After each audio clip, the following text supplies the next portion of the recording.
জাতীয় নাগরিক পার্টি এনসিপির মুখ্য সমন্বয়ক ও ঢাকা ৮ আসনের প্রার্থী নাসিরউদ্দিন পাটোয়ারীর বিরুদ্ধে বিক্ষোভ মিছিলে ডাক দেওয়া হয়।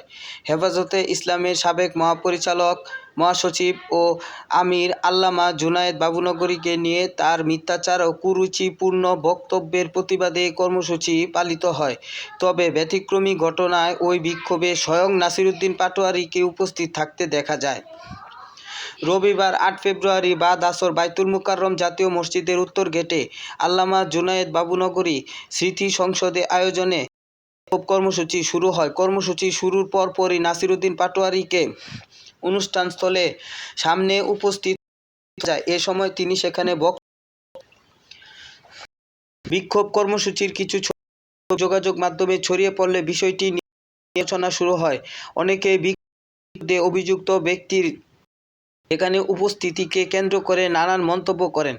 এরপর নাসিরউদ্দিন পাটোয়ারী নিজের ফেসবুক অ্যাকাউন্টে লেখেন, আমার কথায় বা আচরণে যারা মনোকষ্ট পেয়ে থাকেন তাদের কাছে আমি আন্তরিকভাবে নিঃশর্ত দুঃখ করছি।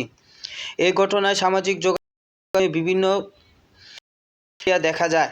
ফেসবুক ব্যবহারকারী আদিকুর রহমান খান এক পোস্টে লেখেন, আজ নাসিরউদ্দিন পাটোয়ারীর বিক্ষোভে পাটোয়ারী নিজেই সব হয়ে বসেছিলেন। তার উপর নিয়ে আলোচনা চলছে।